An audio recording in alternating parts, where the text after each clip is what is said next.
अब हामी यहाँ जतिजना आसुस कतिजना हुनुहुन्छ अझ यो भवनभित्र? हजुर 236 विश्वासी जनहरूलाई हामी न्यानो स्वागत गर्नेछौँ। समय धेरै गयो। For without me you can do nothing. यो प्रभुको घोषणा पत्र होला मेरो प्रियजन, पास्टरले भनेको होइन यो। This is not pastor speaking. This is Jesus himself speaking. येशू आफै बोल्दै हुनुहुन्छ किनकि तिमीहरू म बिना केही गर्न सक्दैन।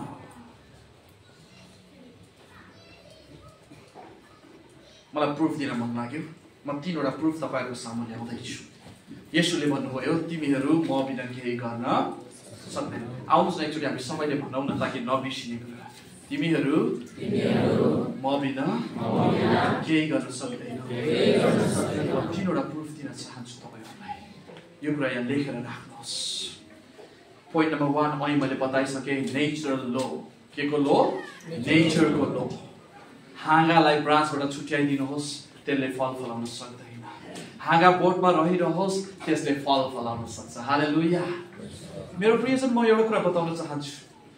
हाँगा चाहिँ ब्रान्चबाट रुखबाट हाँगा निस्केर रुखलाई केही पनि असर पार्दैन। थोरै मात्रै असर पार्छ तर ठुलो असर केही पनि पार्दैन। तर ठुलो असर कसलाई पार्छ? हाँगालाई। र हाँगा हामी हौ। परमेश्वरबाट हामी टाढा गएर परमेश्वरलाई कुनै असर पार्दैन। Because he is forever the same God. तर असर कसलाई पर्छ? तपाईँ र मलाई पर्छ किनकि तपाईँ र म हाँगा हो। हालेलुया। सो तपाईँ प्रभुको नजिक गएर don't think that you are favouring God. तपाईले प्रभुलाई कुनै फेभर गर्दै हुनुहुन्छ नसोच्नुहोस्। तपाईले आफैलाई फेभर गर्दै हुनुहुन्छ प्रभुसित नजिक रहेर। हालेलुया। बुझ्दै हुनुहुन्छ जोर? प्रभुको नजिक आएर प्रभुको सेवा र आराधना गरेर तपाईले प्रभुलाई फेभर गरेको होइन, तपाईले आफैलाई फेभर गर्दै हुनुहुन्छ। हालेलुया।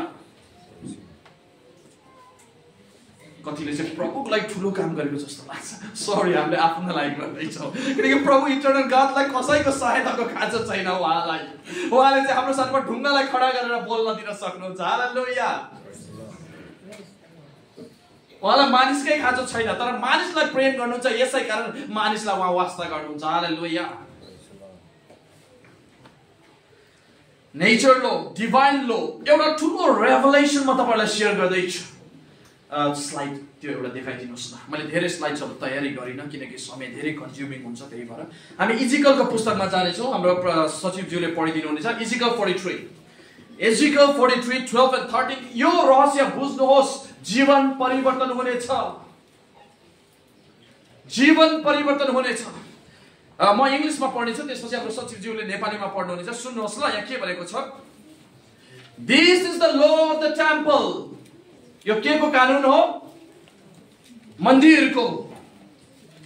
र परमेश्वरको मन्दिर आजको लागि, न्यू टेस्टामेन्टको लागि परमेश्वरको मन्दिरको हो। उहाँलाई ताली दिउँ हामी। बिन्दु, सरी कहिले त नामै कस्तो गाह्रो हुन्छ। उहाँलाई हामी ताली दिनेछौँ। मन्दिर आज हामी हौ किनकि 1 कोरिन्थी 3 को 16-17 ले भन्छ र 1 कोरिन्थी 6 ले भन्छ, 18, 19, 20 ले भन्छ तिमीहरू परमेश्वर र उहाँको आत्माको मन्दिर हौ। हालेलुया। र परमेश्वरको मन्दिर पवित्र हुन्छ जो तिमीहरू हौ। अब यो कानुन कसको लागि हो? इंग्लिशमा हेर्नुहोस्, इंग्लिश ट्रान्सलेसन। तपाईहरुले मैले पढेको ठीक हो कि मैले म्यानिपुलेट गरेको छु वर्सलाई? छैन नि। This is the law of the temple. मन्दिरको कानुन यो हुनेछ। कानुन यो हुनेछ। के हो? The whole area surrounding the mountain top is most holy. परमेश्वरले कोरिन्थीमा भन्नुभयो तिमीहरू परमेश्वरको मन्दिर हौ र त्यो पवित्र छ जो तिमीहरू हौ। हालेलुया। Praise the Lord. And behold, this is the law of the temple. हेर, मन्दिरको कानुन यही हुनेवाला छ। अब के हो कानुन?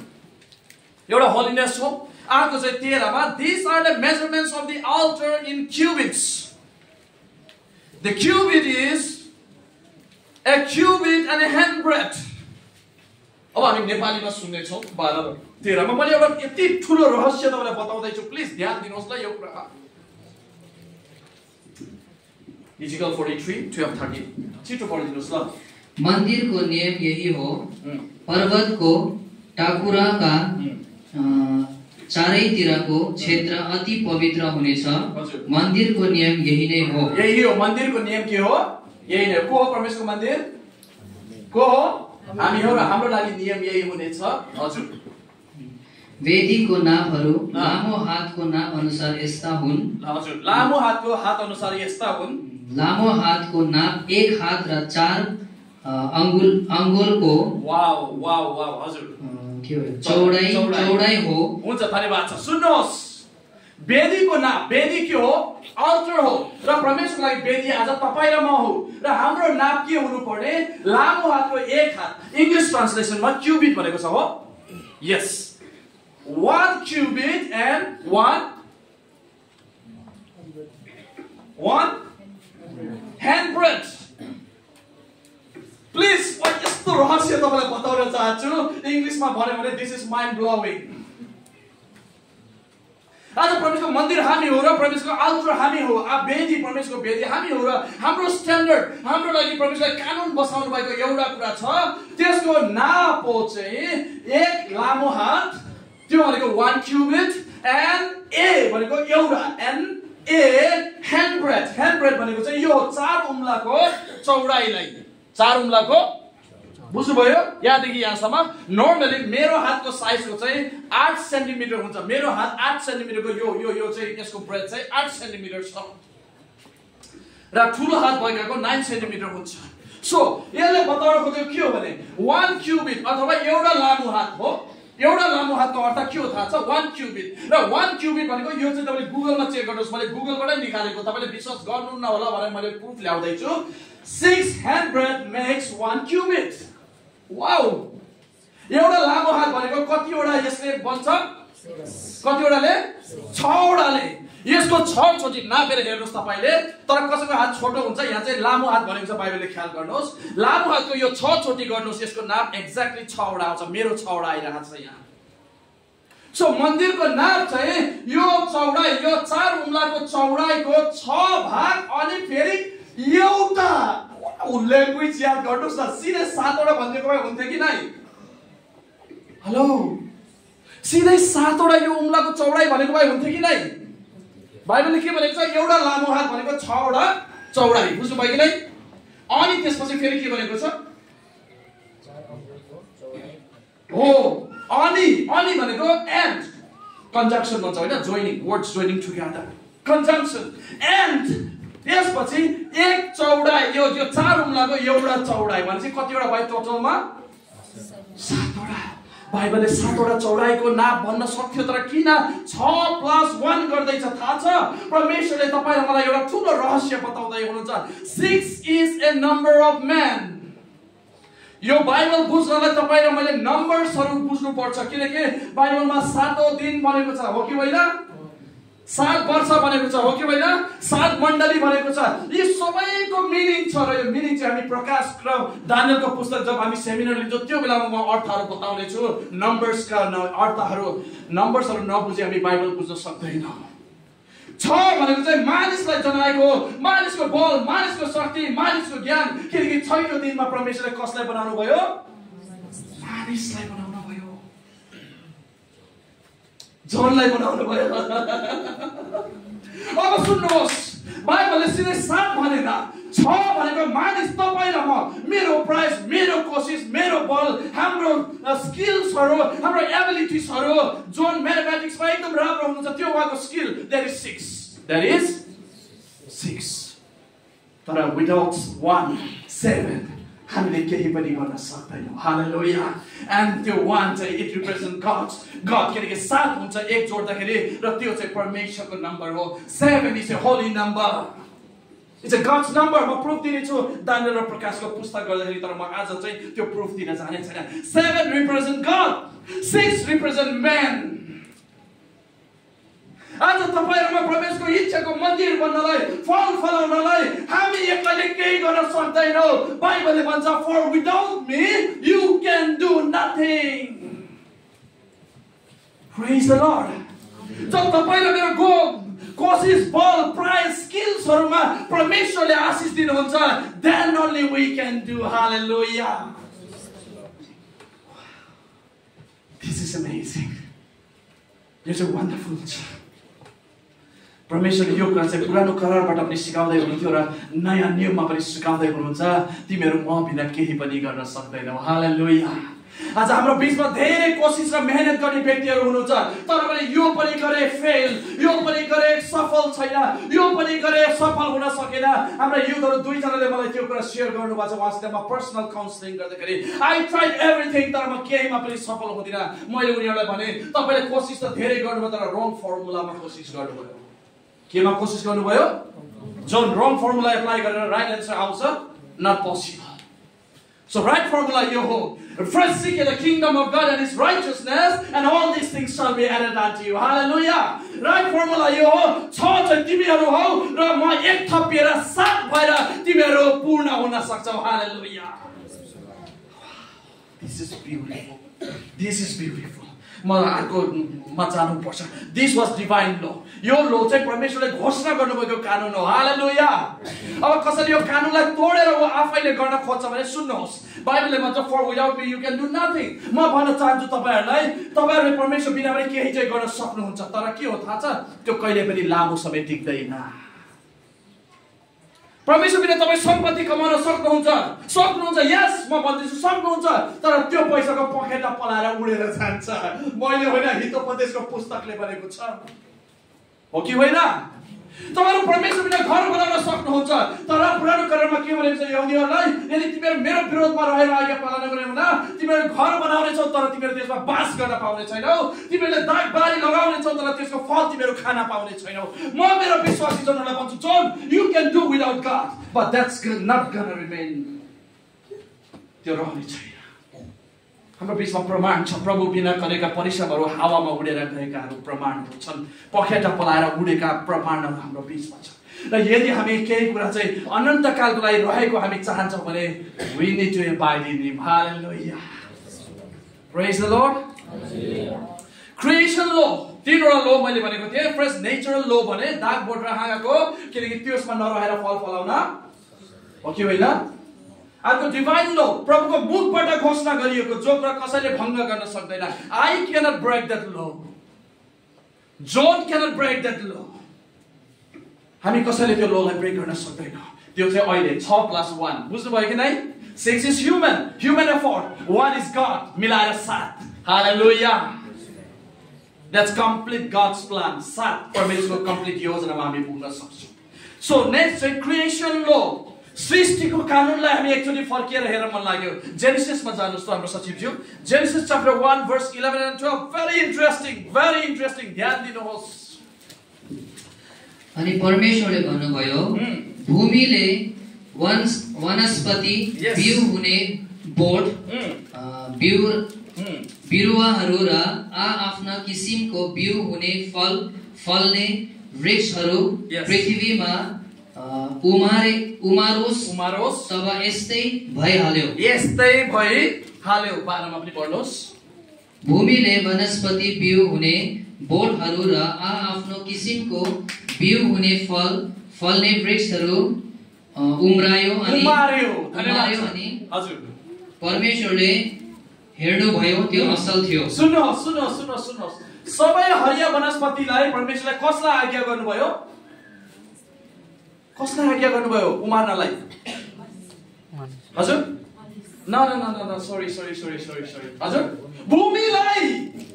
And the Lord said, let the earth bring forth।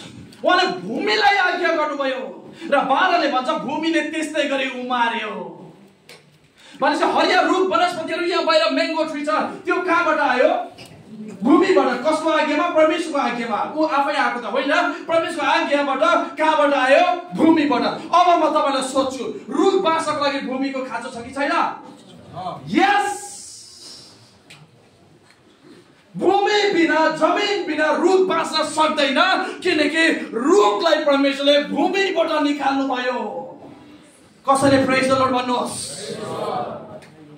अब तपाईले गएर अर्को उदाहरण हेर्नुहोस्। अर्को उदाहरण लागि तपाईले उत्पत्ति 1:20 देखि 21 समय बचाउनलाई तपाई आफै पढ्नुहोस्। उहाँले चाहिँ पानीलाई बोल्नुभयो। केलाई बोल्नुभयो?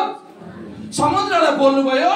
तैले जीवित के अरे पानीका प्राणीहरू जीवित जल प्राणीहरू तैँले चाहिँ उत्पादन गर्नलाई परमेश्वरले पानीलाई आज्ञा गर्नुभयो र पानीमा चलहल गर्ने जीवित जल प्राणीहरू एक्वेटिक लाइफ भन्छ होइन हो बिर्सी गयो सबै साइन्स शब्दहरू पनि युज गरेर आज फर्स्ट टाइम युज गर्दैछु आफ्टर माई स्कुल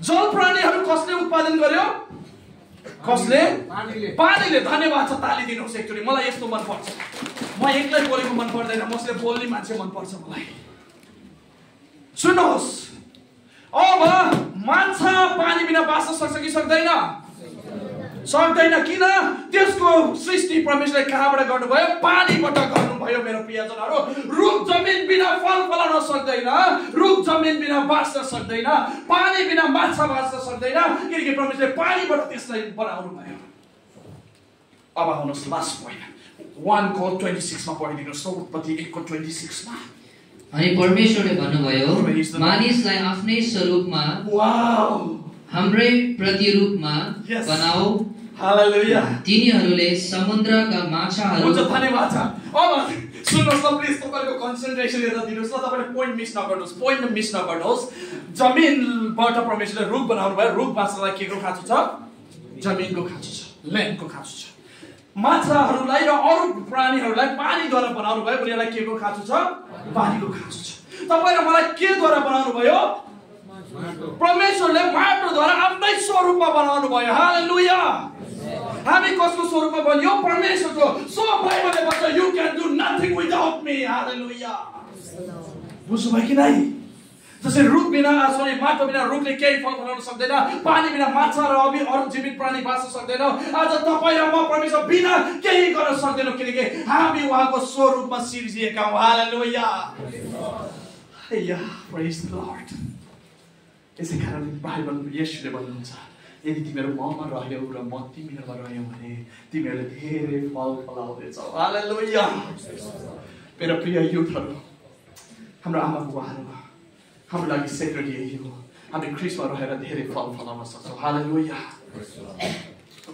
हामी यस्तो मित्रलाई नत्यागौँ हामी पछुताउनेछौँ र हामी फल फलाउन सक्ने छैन म तपाईलाई यो कुरालाई फेरि बाइबलबाट प्रुफ दिन चाहन्छु अब चाहिँ एक्जाम्पल्स बाइबलबाट दिन चाहन्छु समयले हामीलाई दिँदैन तपाईँले लेखेर मात्रै जानुहोस् लुका 15:11 देखि 32 सम्म हेर्यो भने द लोस्ट सन अथवा the parables of a prodigal son के को सन हजुर प्रोडिगल सन उदान्त पुत्र अथवा हराएको छोरा बाबाको दुईवटा छोरा थिए कान्छो छोराले चाहिँ आफ्नो बाबासित झगडा गरेर भन्यो मेरो अधिकार सबै मलाई दिनुहोस् र म आफ्नो जीवन आफै जिउँछु ऊ धेरै जिद्दी गरेको हुनाले बाबाले उसलाई सबै अधिकारहरू दिए र ऊ चाहिँ धेरै सम्पत्ति लिएर गयो बाइबलले भन्छ उसित धन सम्पत्ति पैसाहरू भइन्छ जसमा धेरै मित्रहरू थिए तर जसरी पैसाहरू सिद्धिँदै गयो उसका साथीहरू उसित अब छैनन् अब उसलाई काम पनि केही पनि छैन अन्तिममा गएर मैले छोटकारीमा भन्दैछु इन नाचल सामरी र अन्तिममा गएर उसले कुनै उपाय नभएर उसले चाहिँ के हेर्न थाल्यो सुँगुर हेरचाह गर्न थाल्यो र उसले सुँगुरको आहार दानालाई नै उसको खाना बनाएर खान थाल्यो डु यु नो दिस र धेरै समय बितेपछि एक दिन बाइबलले भन्छ ही केम टु सेन्सेस ऊ होसमा आयो हेलो ऊ जिउँदै थियो ऊ अनकन्सियस थिएन तर spiritually he was unconscious dead spiritually dead धन्यवाद छ physically he was alive but spiritually he was dead शरीरमा जिउँदै थियो तर आत्मामा ऊ मरेको मानिस थियो बाइबलले भन्छ when he came to senses उसको होसमा जब आयो भने के भन्यो अबे म यहाँ के गरिरहेको छु मेरो घरमा त बाबाको घरमा त धेरै नोकरहरू छन् नोकरले पनि मभन्दा राम्रो खाइरहेछन् मभन्दा राम्रो लगाइराखेका छन् अब म फर्केर जानेछु बाबासित र भन्नेछु अब चाहिँ मलाई तपाईको नोकरको रूपमा स्वीकार्नुहोस् छोराको अधिकार त मैले गुमाइसके so receive me as your servant भनेर म जान्छु भनेर ऊ फर्कियो do you know the good news उसको बाबा हरेक बिहान मेरो छोरा आउँछ र बाटो कुरिराख्दो रहेछ प्रेज द लर्ड र जब उसको छोरालाई टाढाबाट देख्यो ऊ चाहिँ गएर अङ्गालो हाल्यो र छोरा जब आयो उसले पर्यो द बेस्ट क्याटल सबभन्दा मोटो जनावरलाई काट्नु र पार्टी दिनु भनेर छोराको लागि पार्टी दियो थाहा छ यो प्याराबल्स के हो इट्स यु एन्ड गॉड तपाईँ र म र परमेश्वर हो। That Father is our Father in heaven. हामी कतिचोटि चाहिँ आफ्नो बाबाको अधिकारमा हामी नजिएर हामी त्यहाँबाट बाहिर गएर आफ्नो स्पिरिचुअली डेथ आत्मिक जीवनमा मरेको जस्तो भएर हामी आफ्नो जीवन र आफ्नो इच्छाको जीवन बिताउँछौँ। तर जब त्यो कुरा बुझ्यो उसले ऊ फर्किएर आफ्नो बाबा कहाँ गयो, उसले वेलकम गर्यो। आज पनि हाम्रो परमेश्वर he is always waiting for you and me. उहाँले हामीलाई अँगालो हाल्नुहुनेछ र हामीलाई बेस्ट कुरा उहाँले दिनुहुनेछ। हालेलुया। अब मेरो question, you can do nothing without me, like जोड दिन खोजेको मैले। सुन्नुहोस्, त्यो छोरा बाउबाट टाढा गएर उसले केही गर्न सक्यो? के गर्यो? सक्यो। के गर्यो? भएको कुरा पनि नोक्सान गर्न सक्यो। त्योभन्दा बढी प्लस केही गर्न सकेन, माइनस मात्रै गर्न सक्यो उसले। He thought he could do something. हैन, ऊ चाहिँ एकदम नै खुसीको जीवन बिताउँछु, आनन्दको जीवन बिताउँछु, बाबाको अधिकार बिना, हैन, king of myself. Yeah king of myself, म आफै राजा। ऊ आफै राजा बन्न खोज्यो। तर उसले केही गर्न सक्यो जीवनमा? केही फल फलाउन सक्यो? सकेन। बाइबलले भन्छ for without me you can do nothing. त्यो बाबाबाट टाढा गएर उसले केही पनि गर्न सकेन। हामी परमेश्वरबाट टाढा गएर हामी केही पनि गर्न सक्दैनौँ मेरो प्रिय श्रोता। सो यो नयाँ वर्षमा हामी परमेश्वरसित आफ्नो सम्बन्ध असल र नजिक र गहिरो सम्बन्धमा हामी बाँधियौँ। हालेलुया। यो हाम्रो भलाइ हो।